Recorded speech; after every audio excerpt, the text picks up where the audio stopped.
সামাজিক কৌশলপত্র অনুযায়ী ২০০০ সালের মধ্যে প্রতিবন্ধী ভাতা ৭৫০ থেকে ১৫০০ টাকায় উন্নীত করার কথা সরকারের, কিন্তু ২২ বছরেও ভাতায় কোনো পরিবর্তন আসেনি।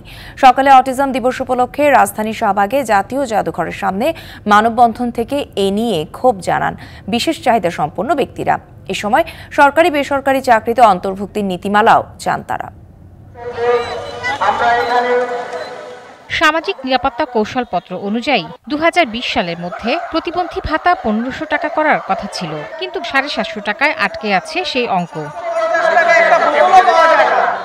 এ নিয়ে ক্ষোভ জানান বিশেষ চাহিদা সম্পন্ন ব্যক্তিরা। বলেন, বাজেটে বারবার ভাতা বাড়ানোর আশ্বাস দেওয়া হলেও তা গ্রাহ্য করছে না সরকার।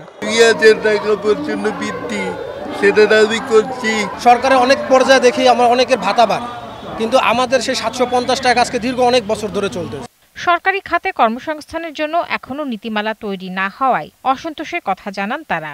সমস্ত শিক্ষা প্রতিষ্ঠানে একীভূত শিক্ষা ব্যবস্থা নিশ্চিত হওয়ার বিষয়ে নির্দেশ আছে এবং তাদের কর্মসংস্থানের ক্ষেত্রেও কোনো প্রকার বৈষম্য হবে না তেমন নির্দেশ আছে। এই আইনগুলোর মাধ্যমে বাস্তবায়িত হলেই আমরাও প্রতিবন্ধিতাকে জয় করি। গভর্নমেন্টের অনেক ক্ষেত্রে অনেকের নেতিবাচক মনোভাবের কারণে এবং আমাদের যে সিস্টেমেটিকের কারণে আমরা প্রতিবন্ধীরা সমানভাবে সুযোগ পাচ্ছি না। প্রতিবন্ধী মানুষেরা কর্মসংস্থানে এখন কোনো কোটা পায় না। সরকার বলেছিলেন, প্রধানমন্ত্রী বলেছিলেন যে এটা একটা বিশেষ নীতিমালা হবে। সেই বিশেষ নীতিমালার অপেক্ষায় আমরা এখনও আছি। সেটাও প্রায় ৩-৪ বছর আগের কথা। আমরা এখনও সেই বিশেষ নীতিমালার অপেক্ষায় আছি।